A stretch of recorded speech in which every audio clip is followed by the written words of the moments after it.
देखा देखा कलयुग का कमाल। 20वां पंडित को भरी हुई सभा में मैं देख ही खड़ा हूँ। यही नहीं, 20वां पंडित जब तक नहीं कहेगा कलयुग महाराज की जय, तब तक मैं नहीं छोड़ूंगा। यहाँ से मैं जा रहा हूँ जहाँ राजमोहब्बा में महारानी सोना जहाँ होंगे, ये चाहता ये कलयुग, ये राजमोहब्बा ये चाहकर दसेंगे कलयुग मोहब्बा मेरा। ये चाहकर दसेंगे कलयुग राजमोहब्बा।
इस रूप में राजमोहब्बा में मैं नहीं जाऊंगा। रूप धारण करना होगा, रूप धारण कलयुग आज दुर्गा से खड़ेगा। ये दुर्गा क्या रूप है धारण कलयुग करेगा। ये सपना दिखाएंगे रानी सोना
बरस बीत गई लेकिन लौट करके नैना में नहीं आई।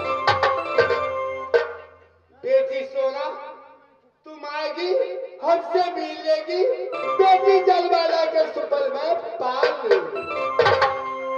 लेकिन सोना कैसी निडरती हो गई, तुम सासुर में जाके बैठी हुई है। माँ की चिंता तुम भूल गई, तो मैं दुर्गा रूप धारण करके मैं जा गई।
नींद ले रही है, ये निंदरा तोरेगी, ये मोहब्बत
तोड़ेगी। भारी जुल्म बीत गए तेरी नैहर में। तेरी माँ बीमार पड़ी हुई है, बेटी बेटी हाथ लगा रही है। कोई नैना से तेरी मोहब्बत में नहीं आ सकता, तेरी डोली नहीं जा सकती नैना में। मैं दुर्गा तेरी माँ बोली कि माँ चल जानी, कोई जाने वाला नहीं है रात नैना से मोहब्बत। माँ तुम खबर जला देगी बेटी सोना की, बेटी सोना चढ़ की आएगी नैहर की पास। ये दुर्गा नहीं मैं कल जू सोना के ऊपर चढ़ा दूंगी, राज मोहब्बा में झगड़ा लगा दूंगी। ए नैहर की जाएगी रुदल शिकार खेलने के बन बबुड़ी में, वो जाने नहीं देगा। दोनों के तकरार होगा, मारपीट होगा, देखिए तो बता। ए सोना ये लगौना तारा का प्यासी सोना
जगदम्बा आई मुझे सपन दिखा करके कहाँ चली गई?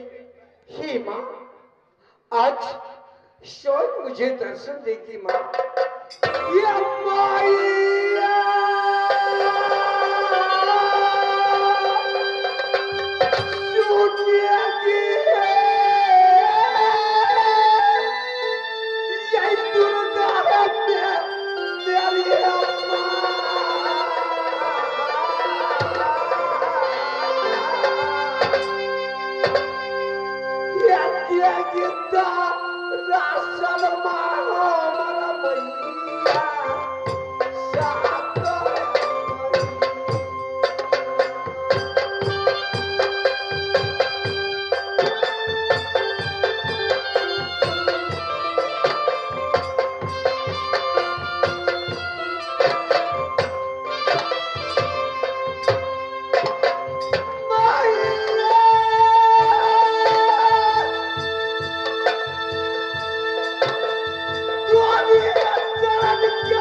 तेरी उम्र लाख बरस, जैसे नीर बड़ी गंगा की उस उम्र बड़ी तुहार।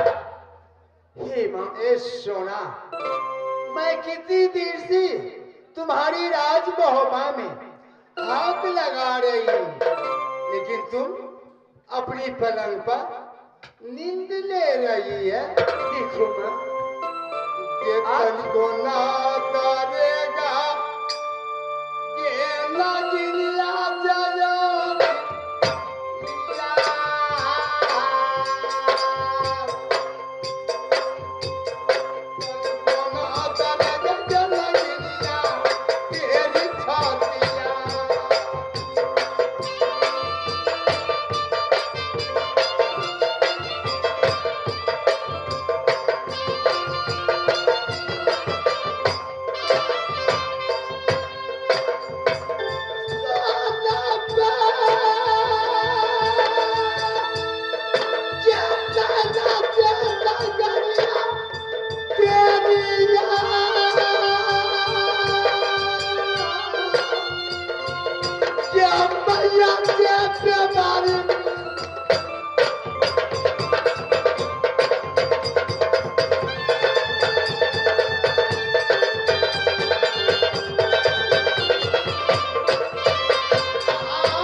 तेरी मालूम नहीं?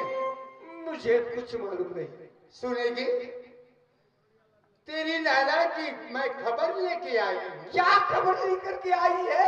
तेरी माँ बेरान पड़ी हुई है। मेरी माँ? समझी? हाँ, तेरी माँ की आज प्राण छूटेगी चाहे कल छूटेगी। बेटी बेटी हाथ लगा रही है कि कभी सोना आएगी, सासुर से नैहर हमसे मिलेगी, बेटी जलवाला की सुपर मैं पालूंगी। लेकिन तुम कैसी निदर्दी बन गई, तेरी नैना से राजमहल में आने के लिए कोई छतरी नहीं सकारा, इनकार हो गया। तेरी माँ हमसे कही कि माँ जानी तुम यज्ञा हो, सारी दुनिया की बात जानती हूँ, तुम जाएगी माँ, तेरी बात मेरी बेटी मानेगी।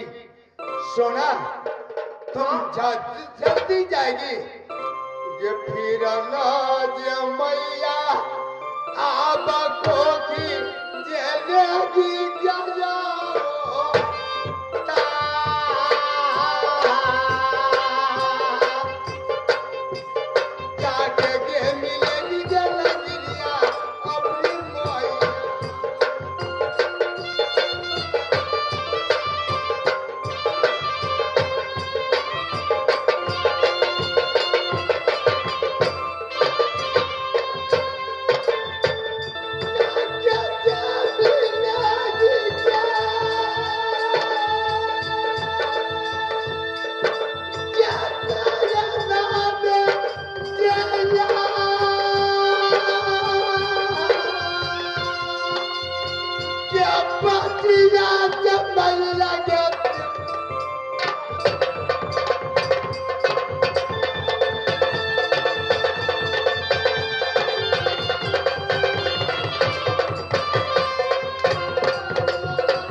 ये कई लाला यही बोलै छे गो मैया की कितनी बात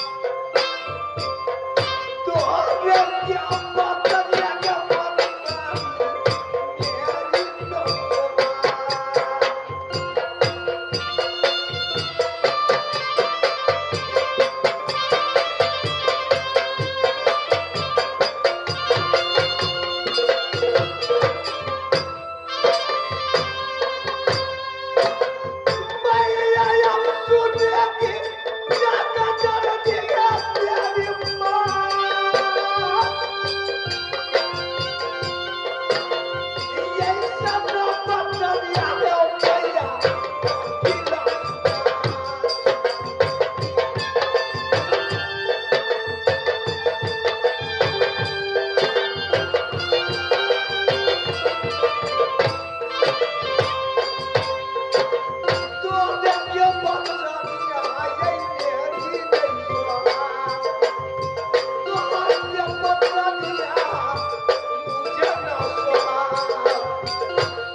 ठग ठग के पूजा लेती है, ठग ठग के तो पूजा खाती है।